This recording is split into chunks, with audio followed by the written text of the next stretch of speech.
know that your life has phases and make the most of the phases you're in. I think as I started learning about finances, I felt so eager to be in some of the phases that I saw other people, and I felt so frustrated being at the beginning or not having the kind of income or options that I wanted. And, as I've been on this path for a while, I'm just learning that every phase of life has some really beautiful benefits and great things you can do. And then there's things you aren't working on. And it's okay to not be accomplishing every goal all at the same time.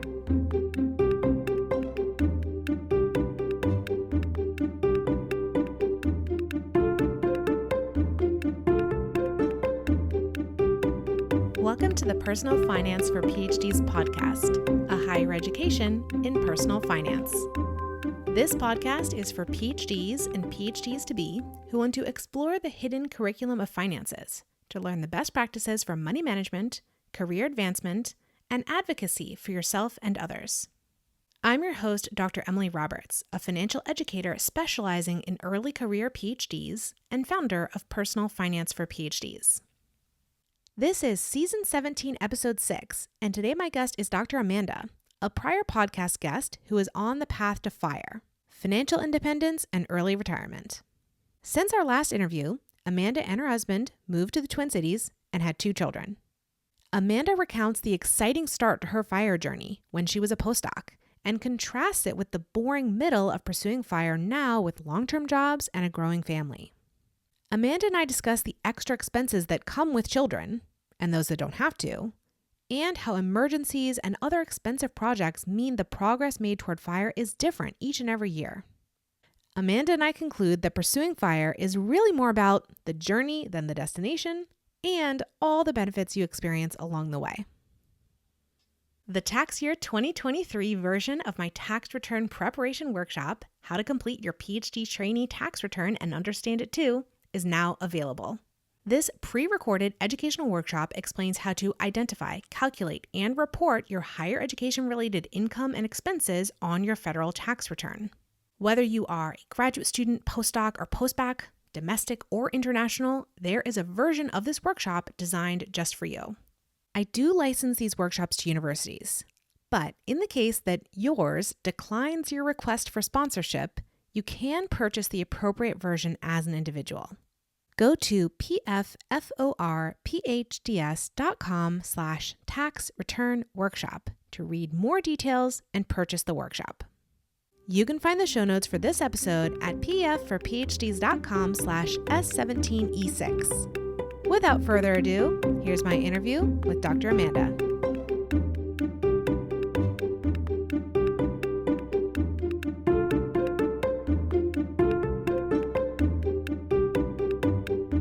I am delighted to have back on the podcast today Dr. Amanda. She joined us in 2 previous episodes, Season 1, Episode 11, and Season 5, Episode 15.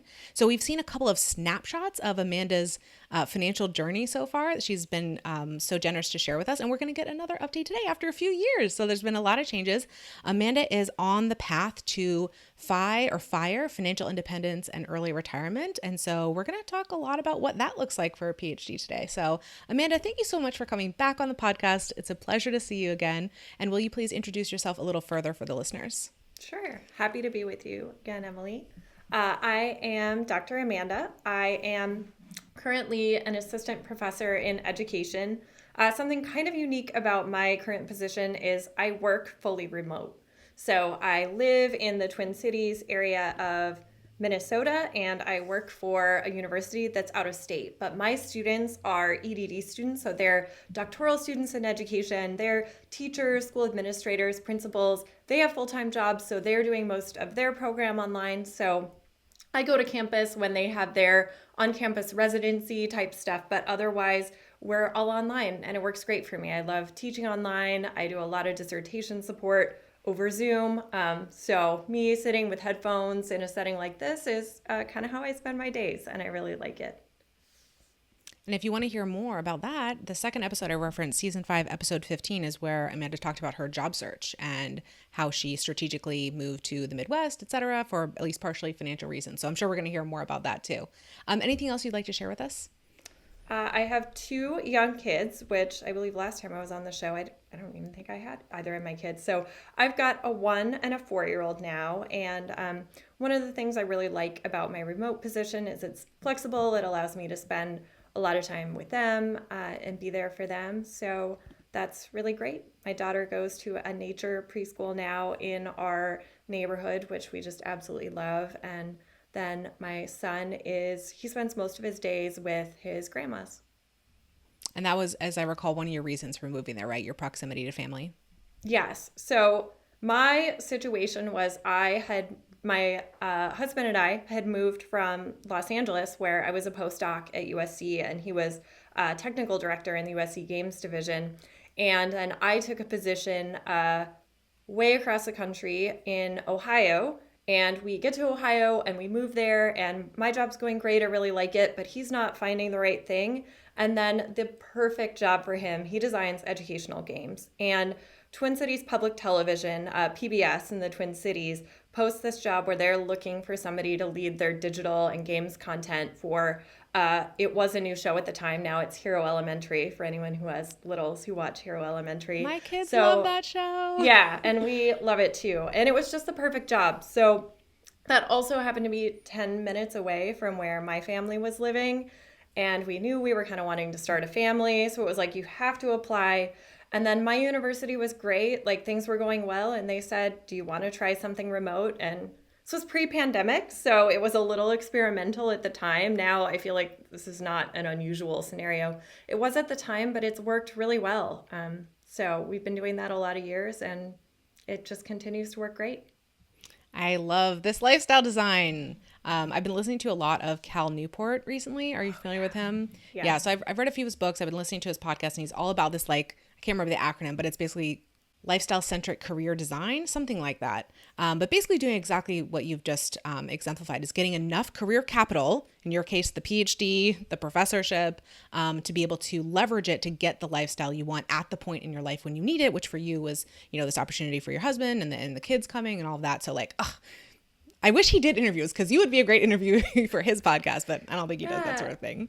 I mean, it is scary. Like, when we were doing it, I remember thinking, like, I agonized for weeks over trying to figure out how to ask if I could go to remote, but thinking, I'm a first-year professor. I was even just a few months in, really, because this all happened within, really right after we moved.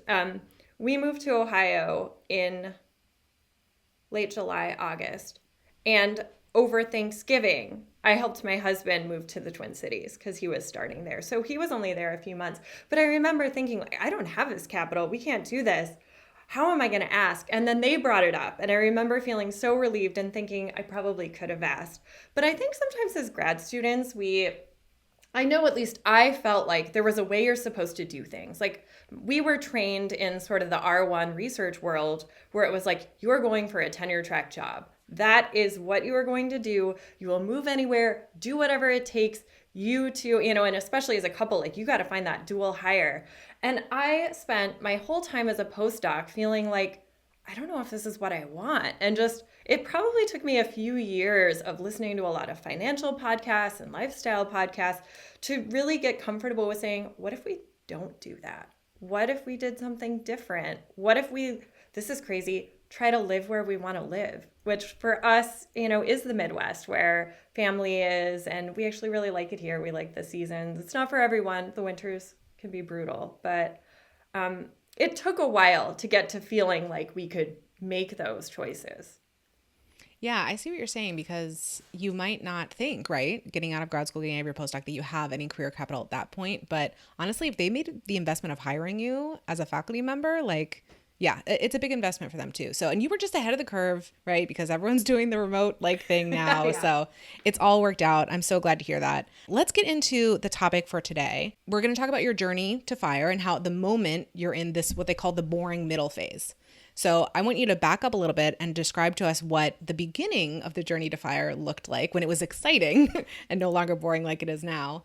And we did get some of this in that first interview that you did back in season 1, episode 11, about how you read Ramit Sethi's book and started making some changes and so forth. So we got a little bit of that story, but describe to us a little bit more completely what you think of as the exciting beginning to the FIRE journey. Yeah, I guess I would say it kind of started for us when we moved to Los Angeles after finishing grad school, because that was the first time we had jobs that weren't assistantships. So we had a little bit of money, and we very intentionally decided to try to then hit some of those higher savings rates we were reading about. So when we lived in a really nice condo in LA, but it was small. It was only about 700 square feet. And we our biggest expense then, besides rent, was doggy daycare, because we'd been talking about adopting a pup all through grad school. And it was like, no, we're doing this now. So we were paying for doggy daycare, but otherwise we just like to be outside. We did our own cooking. And so we were really intentional about trying to keep our costs down and then hitting our student loans really aggressively. And we were in school far enough back where we did have those like 7% interest rates that you're seeing now. And so it was enough where we were looking at that going, we'd really like to pay these off. And so, that was just something we really focused on, is not blowing up our lifestyle too much when we were starting to make, it was postdoc money. It wasn't crazy money, but it was more than we had when we were grad students. Yeah, I think that's one of those important messages about those career transition points, right? I mean, you hear the live like a student thing, but for people with PhDs, it's like you were living like a student for a really long time, but please just hold on, do a couple of lifestyle upgrades, like you got the dog, but like don't go crazy with it when you're still only making postdoc salaries or after that, because you can really make some good traction against your financial goals. And especially if you're feeling behind by that point, you being immersed in the personal finance like community, you probably did feel behind, I would imagine, even though like so objectively behind. Speaking, you weren't. But like having those kinds of influences, you were probably really eager to get started with the savings goals and the student loan repayment and all that stuff. And you can really make good progress on that when you're keeping your lifestyle low. I remember looking at those compound interest charts and thinking, what have we done with our 20s? Oh my gosh, we've been in school, we haven't made any money, now we're 30 and we're just starting. Oh, we messed it all up. And it took me a while to go, okay, you know what? It is okay. 30 is not that old. But I do think that sometimes that can happen to those of us in academia who do spend a long time in school. And, oftentimes people have a lot in loans too. So it can feel like you're starting from behind. We actually, we have this little lifestyle. We just run this little Etsy shop. It's tiny. It doesn't make a lot of money. It's just a lot of fun. We have a laser printer and we make game tokens and wood coasters, but we named it 30 below zero because at 30 years old, our net worth was below zero. And it was just a reminder for us of where we're starting. And so it's the name of our Etsy shop. It's just kind of funny, but we felt behind. So you're talking about that exciting beginning of, okay, we finally have some salaries where we can make, some progress toward these goals and a simple lifestyle. I mean, Los Angeles is expensive, the rent and so forth, but you said other than that and the doggy daycare, you kept things pretty reasonable. Was anything else sort of exciting or different about that phase of your FIRE journey? Yeah, I would say we did something kind of different with our wedding. That was a good example of us seeing, what do we value? Let's not do what everyone else is doing. What do we want to do? So we were living in San Pedro at the time, which is right just a few miles from Catalina Island. And we could see Catalina Island when we would go on hikes with our dogs. You're looking off at the coastline and there's the island. So we decided to get married on Catalina Island, but we just did this small immediate family. So we flew our parents and siblings out, and that's it. We had this tiny little ceremony, super charming on Catalina Island. We booked them all rooms in the same hotel, and we just spent a couple days hanging out there on the island, hiking, eating out. But we never did a big thing with DJs and catering, and it didn't feel like what we wanted at the time. And so that was an example of us just saying, okay, who are we and what do we want to do? What are our values and how do we live this FI thing while also being true to who we think we are? Yeah, I can see how that does fall into the exciting beginning part of the journey, because you're taking this new step with your relationship. You're combining things maybe in a way you didn't before and thinking about your values and how you really want your life to look through this period of transition. And so that is an exciting time of really being able to think through and set some new patterns and so forth and do something a little bit countercultural, like what you're saying. Yeah. Anything else you want to add about that period? Uh, no, not a whole lot. We continued to do that when I started the faculty job. I think a lot of people when they start a faculty job, especially I think in the Midwest, in a place where houses are affordable, it's like, well, I have to have a house. But we just in the first year, we're like, we don't know this place yet. We're getting to know this area, so we rented a modest apartment. We um, this was a fairly rural area, so we were getting our groceries at Walmart, which was kind of new to us, but like doing our own cooking. And then when my husband took the job in the Twin Cities, he actually lived with my parents for a short time until I moved there, because for a while we were in different states. But we at that time we had a really aggressive savings rate because I was living by myself doing yoga with Adrian and walking the dog, free entertainment, playing video games and cooking at home. He was doing the same thing, new job, living with my parents. So at that time, it was just kind of exciting to watch those student loan balances go down and feel like we've got this. We can actually do the things we've been reading about doing. Yeah, that is very exciting. Okay, so you're watching the student loan balances decline. You were also saving for retirement. Is that true? Can you tell me like the mix of accounts that you were working with? Yeah. USC was kind of unique because my husband was working as an employee of USC and I was a postdoc. So he had access to their retirement savings and a match. And I didn't as a postdoc. I don't know if that's changed since then. So we were in the LA, he was paying into his 401k. And as soon as actually, even as grad students, we were trying to max out our Roth IRAs or at least contribute to those. So we really did start right away when we were reading about this stuff. It's like, all right, we can do a Roth. It's not that much money, or let's just do what we can. And so it was just starting to add to that. Then we added, when I started as a faculty member, I eventually got access to a 403B at my institution. So yes, we were definitely investing for retirement and trying to get that going while also getting the student loans paid off. Now, I'm curious because we've been talking mostly about the pre-pandemic time period, but did you make any different decisions with the student loans when the administrative forbearance came into play? We had them paid off by then, actually. So, yeah, we went real aggressive, real fast. We both worked through college and grad school, so neither of us had the sort of terrifying balances that you hear about some people starting with, which is good because, we're in tech, but we're in ed tech education. So we also, weren't going to be making the kind of crazy money that you kind of need to pay off those six-figure loan payments. So it really didn't take us more than a couple years to get those paid down. So I believe by the time the pandemic hit, we had already paid off our loans. Okay, so student loans eliminated, starting or continuing and accelerating the retirement savings. And did a house purchase come into play at some point there? Yes, we bought a house at the very end of 2018. Our daughter was born in June of 2019. So kind of right around the time I moved from Ohio to the Twin Cities area, we bought a house in the neighborhood where my parents live. Lovely. You mentioned your daughter born in 2019, and then your son is about 3 years younger.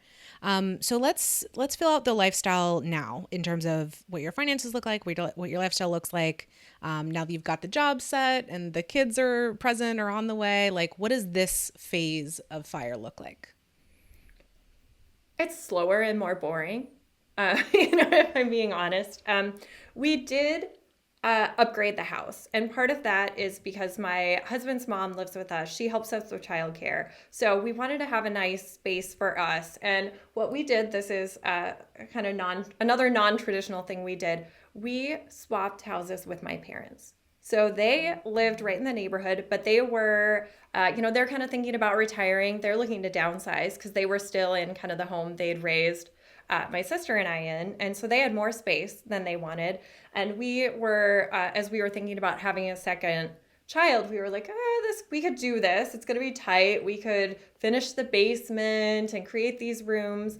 And it just sort of worked for, my parents were happy to buy the house that we had bought, which is a little bit smaller, but in the same neighborhood. And we bought the house that I grew up in, or I moved when I was a kid, but, somewhat grew up in, from my parents. And so it is a bigger house. There are, the expenses are a little higher for sure, but yeah. I don't know, but I'm so tickled whenever I hear about families that are able to do these kinds of things for one another. There are some people in my husband's family who have done something similar with their children, and it's so lovely that you get to have that proximity and you get to live a more communal lifestyle than is really typical for most Americans. So it's great to hear. Anything else? What's going on now with the boring middle? You're adding kids. You're adding expenses related to the kids.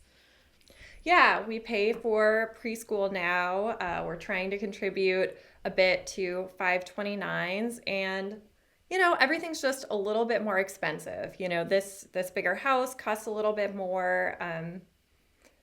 We're in Minnesota. The heating and cooling costs, especially the heating costs, are they add up for sure. I've become a little bit more into health and nutrition since having kids, and so I definitely buy bougier groceries. We just quality of food. We don't eat out a lot. We really do cook at home, but definitely we spend a lot more on groceries than we were spending a few years ago. But it's an intentional lifestyle choice. For us, we are pursuing FIRE, and we can talk about this in a little bit, but there isn't a point at which we feel like we need to reach it. It isn't like, oh, we really want to be completely FIRE by 2035, and it's just sort of a direction that we're heading rather than a very specifically defined goal. I've noticed with our family too, we have kind of a similar trajectory. We have 2 children. We own a house now. We're compared to when we were renting, even when we had the 2 kids, we were still renting for some time when we were living in Seattle, an 850 square foot apartment with 4 people. Oh, and then the pandemic started. So that was fun. So like the housing cost, for instance, was a massive upgrade to go from that apartment to like the house that we purchased. But that's because it's a lot bigger. There's just a ton more to like maintain. There's a lot more considerations you have as a homeowner than as a renter. When you look at these like estimates that are occasionally put out, I guess they're done yearly, of like the cost of raising a child, birth to age 18, a really, really big chunk of that estimated expense, which is like $200,000 or something, a really big chunk of that is the housing expense because you have to find room for this extra human that's in your family, or more than one human that's in your family now. So that's, I think, you can decide to be like frugal in a lot of ways if you want to when you have children. Like maybe you make other arrangements for childcare. You don't spend as much in that area, but the housing is like, maybe it doesn't come when they're a baby, but eventually you're going to have a bigger space to accommodate those extra people. So that's been not exactly surprising, but just like it has a really big effect. Like we, for instance, aren't making nearly as much progress with our savings as we may have expected with the nice salaries that we have now, because just a lot of our expenses are a lot higher than it was for just 2 adults. Yeah. And my husband was just showing me this graph of a graph mapping what people are spending on housing, so median rent and mortgage payments, with U.S. household incomes. And it's a depressing graphic to look at. I mean, the reality is even if you're doing everything right, it's especially depending on where you live, housing is going to be a really substantial part of what you're making. It's fairly unavoidable. And like you said, when you have kids, that space is just kind of non-negotiable. I mean, there are a handful of families you hear, oh, we have 5 kids and we still live in whatever square feet. And you know what? Some people make that work. But I think for the vast majority of people, you do kind of elect to say, maybe we won't be saving as much as we would in a really ideal world. But this space helps us live a life that, is calm and happy and feels right to us in the time. What are the other ways that adding these children to your family has affected your FIRE journey? We still try to, look for wins where we can. So, I said we spend a lot more on grocery than we used to because I just really care about the quality of food. We don't care that much about cars. I work remotely. My husband works part-time remotely thanks to the pandemic. So he went from having a job where he was in the office 5 days a week to now he's only needs to be in the office a couple days a week. So we have 2 kids, but we only have 1 car. And right now, while our kids are little and they aren't in a lot of activities, that works great for us. So we have a completely paid off car. We paid off our car. That was another thing you asked about, pandemic expenses. In 2020, we made the last payment on our car. So now we don't have a car payment, and we're not looking to upgrade. Like, we didn't feel the need to get a big SUV as soon as we had kids. And I know that's something that a lot of Americans, it feels like a very American thing to do. Like, we're having a kid, we need an SUV. We were really happy with our economical hybrid, and we're still happy with it. So that's one way we've tried to control our expenses. Like, I look at what's happened with the cost of cars in the past few years, and they look a lot like rent and mortgage payments looked not that long ago. Yeah, I want to underline this strategy as well. It's something that I've noticed too, really common, that you upgrade a lot of things. Some people upgrade a lot of things pretty much immediately when they know a child is on the way or once the child arrives, whether that's the bigger car or the newer car or the bigger housing arrangement, even if a baby is very, very small and you don't necessarily need that right away. Although eventually, of course, you do. And some other like lifestyle upgrades as well. Like, same for us. Like, we actually have, our car is a 2003. My husband's owned it that entire time. So it's over, it's 20 years old now. It's a sedan. And yeah, I think we were maybe thinking about switching out the car before the pandemic. And then, like you said, because of what's happening with prices, we were like, whoa, let's put the brakes on that. Like, we don't want to engage in this market right now. Yeah. Now my kids are 5 and 7, and they're getting to that stage where you said they have more activities, they have more stuff going on. We're thinking maybe we do either need a larger primary car or perhaps a secondary car. I think what's going to happen is we're going to keep the 20-year-old car as the secondary car and add, just add another, maybe bigger, maybe the same size of car. We actually just invested in solar panels, so we're probably going to get an electric car for that next step. But it's like we put it off, right? We put it off until this stage when it's like, okay, it's really, really seeming like it's necessary at this point. And I mean, I cannot tell you like how much savings that is over the years. It's probably multi-thousands of dollars each year, if not like perhaps $10,000 in that first year. And just delaying that expense. Every time you can delay a big expense, you can stretch out the time that you use, that item over, you get more and more value and you're able to direct your money elsewhere. I think there's a Choose FI episode where they look at driving a car for, it's not even a crazy amount of time. It's like 10 or 15 years for the car, but not upgrading as soon as you've paid it off and just continuing to drive it. And they look at that over an adult lifetime, just that one decision. And I think ultimately they get at $1 million or close to $1 million just in the savings of not constantly having a car payment or driving the most expensive vehicle you could possibly afford. It's absolutely a huge difference. And like you said, lifestyle makes a big difference here. Because like my husband and I both work from home, that we walk the kids to school. Like, we don't really drive except for like going to errands and driving the kids to their activities sometimes. So it's not even, it's just, we don't put that many miles on the car, I guess is what I'm saying. Now, sometimes it's convenient to have two, but we've been doing a lot of biking recently. We've been doing some Ubering when we do need the second car, and that feels expensive in the moment. But when you think about it over the long term, it's so much less expensive than owning a second car that you rarely use. Emily here for a brief interlude.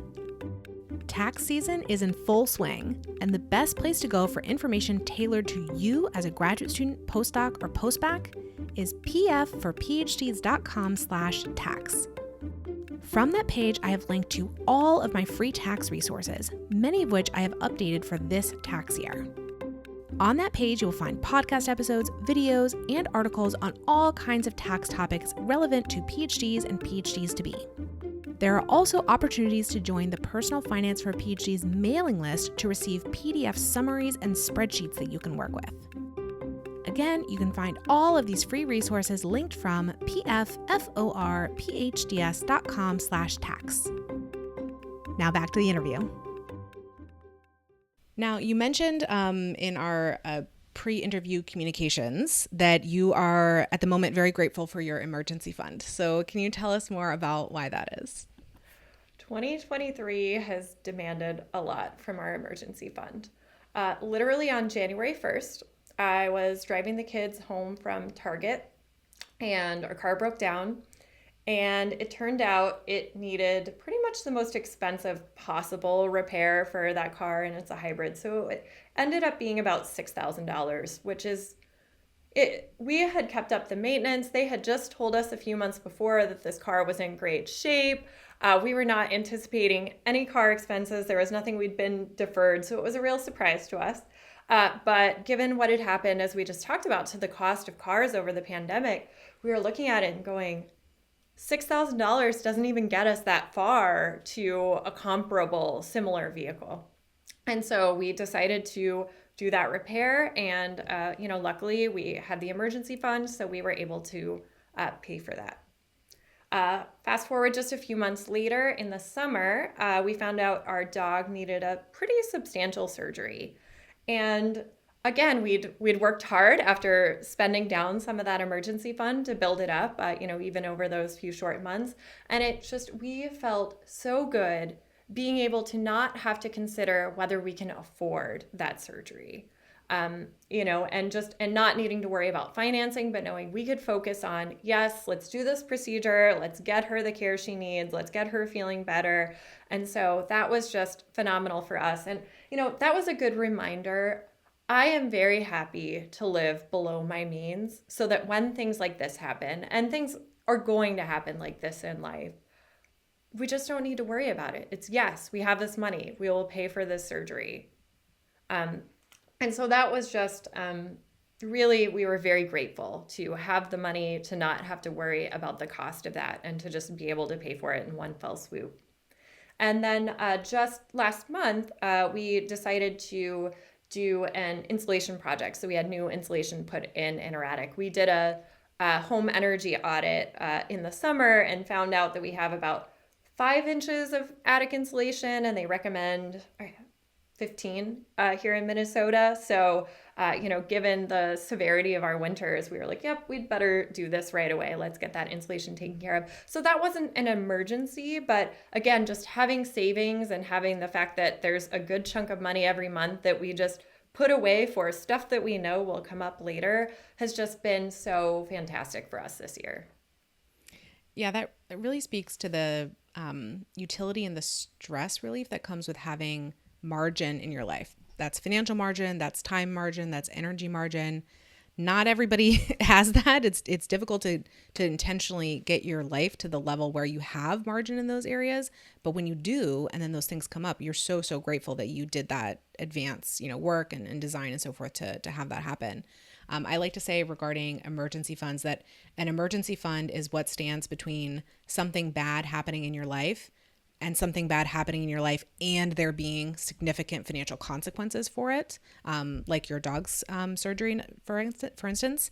So like if you hadn't had the money, you may have had that really tough decision about what do you lose this pet, and do you lose this member of your household? But you didn't have to agonize over that because you had the money. So it just provides so much peace. And I lived for a long time with very scant emergency fund because I was in grad school and I was focused on other things. But we have a much larger one now, and it does afford a lot of peace of mind, especially with the extra responsibilities that come with the home ownership and the car ownership and the kids and all the stuff that we've been talking about. So it definitely needs to sort of scale with your lifestyle. Yes, it does. We definitely have more set aside and more things come up for sure. But yeah, I personally am happy to slow down on things like vacations or, we just talked about cars. If we had another car, that's money that probably wouldn't be in that emergency fund.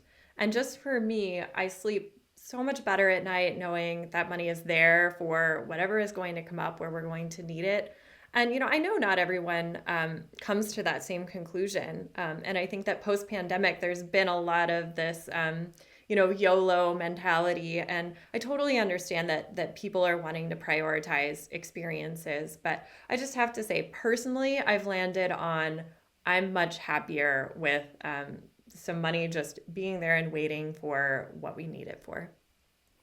And the thing is, the expenses or the emergencies, whatever, they're going to happen whether you're prepared for them or not. And so putting in that earlier effort at whatever stage you're able to build it up then buys you the peace of mind indefinitely going forward, as long as you can maintain the fund. Because again, the emergencies are going to happen, but it's whether or not it's how you feel about it and how you can approach it that is making all the difference. And again, it doesn't have to be like a continual sacrifice for decades to maintain that emergency fund. Because again, once you build it up, all you have to do is pay for those emergencies. You would have paid for them anyway somehow. So I'm curious about that actually, because you said something like you worked hard to build the emergency fund back up after the first, depletion of the fund for the car expense. So I'm just wondering how you did that. Was it changes in your spending? Was it reducing your savings rate in other areas? Was it working additionally? How did you do that? Yeah, it was largely cutting back a little bit on the percentage we're putting away for retirement. There was a point during the pandemic where we maxed all those accounts out, and that felt really great. This is not a year where we're maxing out Roth, HSA, and 401k, 403bs. I would love to have another year like that, but this isn't that year, and that's okay. Ultimately we just decided, and we didn't stop contributions. We just kind of cut back a little bit on that percentage to get the emergency fund back up to where we felt comfortable with it. Once again, I see a parallel in our stories here because we maxed out our available retirement contribution room for the first time ever in 2021. So that was like 2 401ks, my employer side of my 401k, and 2 Roth IRAs. We did it again in 22. In 2023, this is not happening again.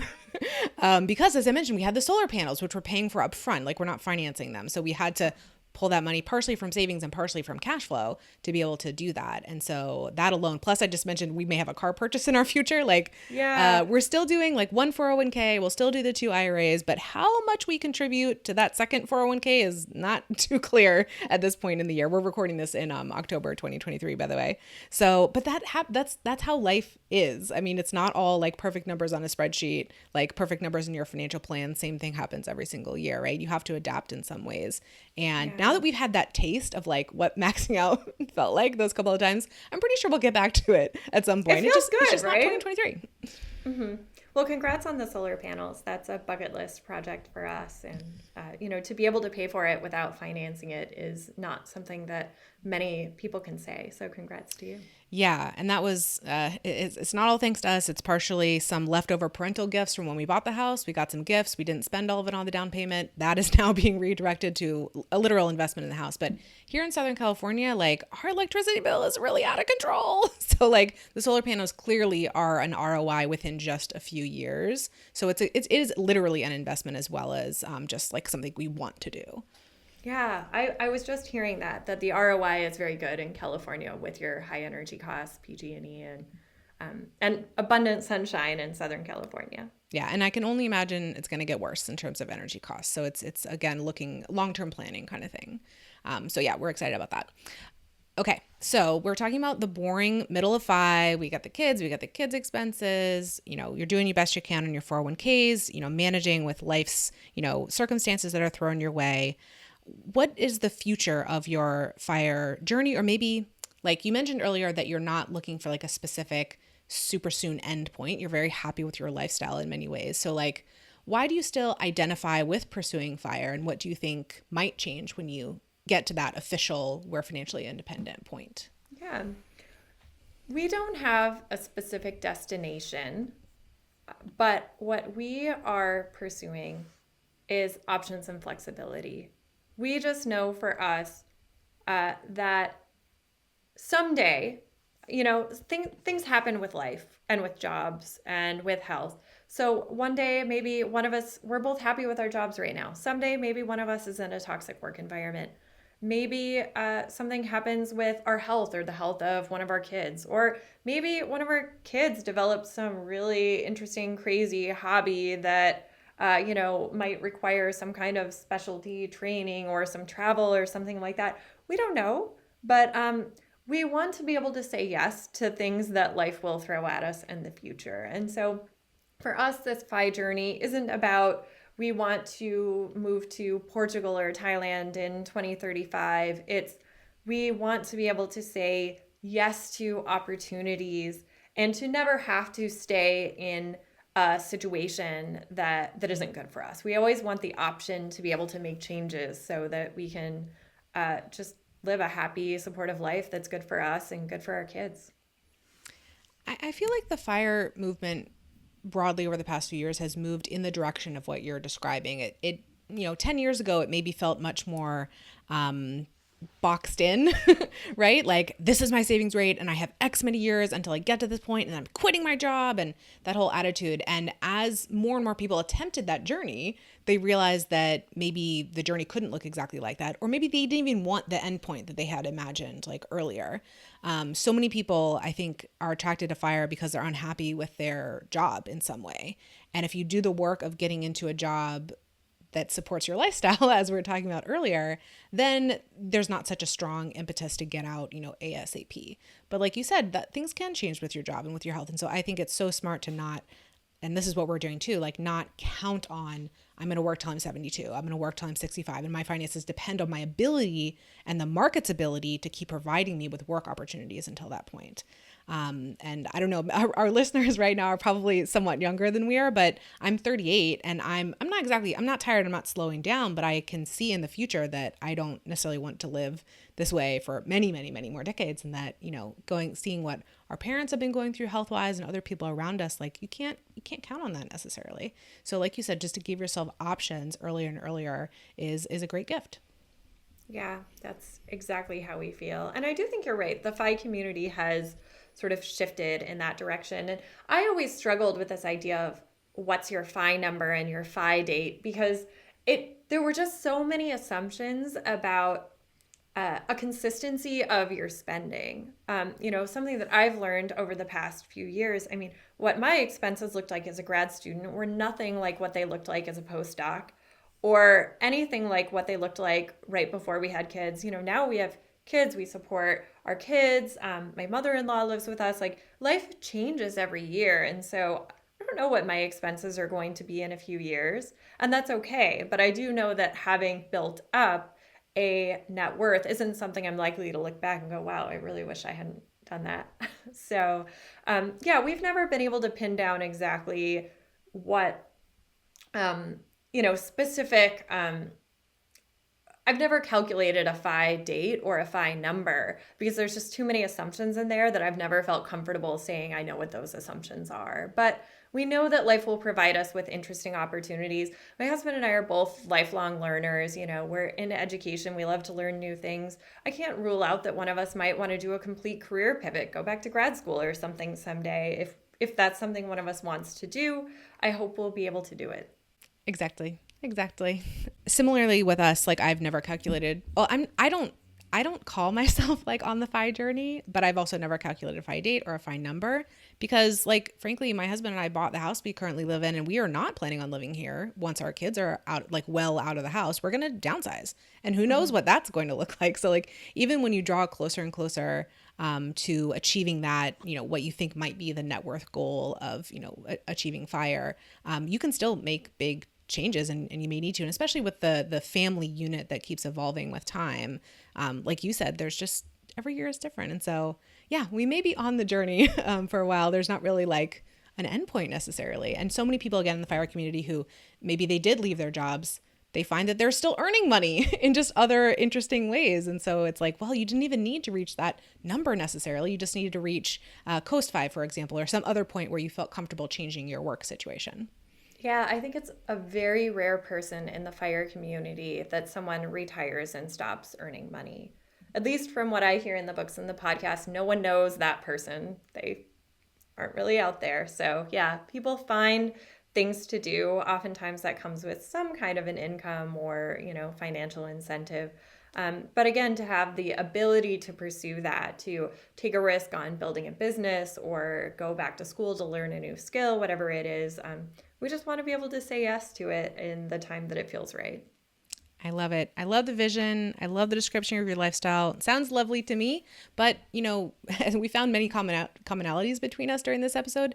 The listener may not want a lifestyle that looks anything like either one of ours, but the whole point here is just that you can use your finances to help you achieve that lifestyle, whatever it is that you most desire it to be, by having that margin, having that savings rate, and the things that we've talked about so far. Thank you so much, Amanda. And is there anything else that you'd like to add before we conclude the interview? No, just thank you for your time. I've really enjoyed the opportunity to talk to you, to catch up a little bit on your story as well. Absolutely. And let's end with the question that I ask all of my guests, which is, what is your best financial advice for another PhD? And that can be something that we've touched on in the interview, or it could be something completely new. Yeah, I would say this is something that we've touched on a bit. Know that your life has phases and make the most of the phases you're in. I think as I started learning about finances, I felt so eager to be in some of the phases that I saw other people, and I felt so frustrated being at the beginning or not having the kind of income or options that I wanted. And, as I've been on this path for a while, but still have a long way to go, at least to that, completely financial independent space, I'm just learning that every phase of life has some really beautiful benefits and great things you can do. And then there's things you aren't working on. And it's okay to not be accomplishing every goal all at the same time. Absolutely. And that extension of our discussion reminds me of the book Die With Zero by Bill Perkins. Have you read it?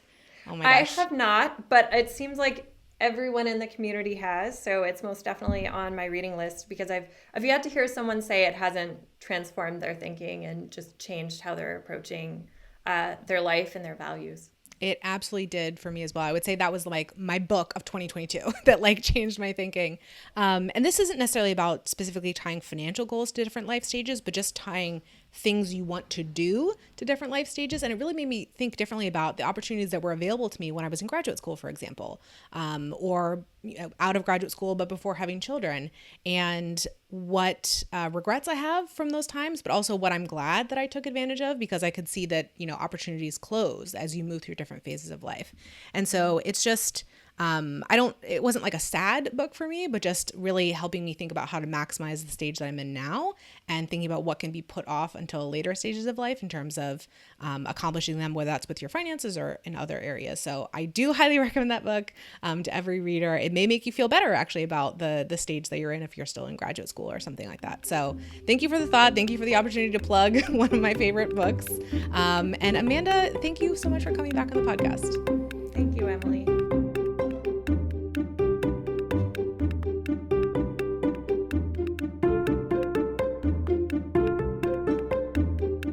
Listeners, thank you for joining me for this episode. I have a gift for you. You know that final question I ask of all my guests regarding their best financial advice? I have collected short summaries of all the answers ever given on the podcast into a document that is updated with each new episode release. You can gain access to it by registering for my mailing list at pfforphds.com/advice. Would you like to access transcripts or videos of each episode? I link the show notes for each episode from pfforphds.com/podcast. See you in the next episode, and remember, you don't have to have a PhD to succeed with personal finance, but it helps. Nothing you hear on this podcast should be taken as financial, tax, or legal advice for any individual. The music is Stages of Awakening by Poddington Bear from the Free Music Archive and is shared under CC by NC. Podcast editing by Dr. Lourdes Bobbio and show notes creation by Dr. Jill Hoffman.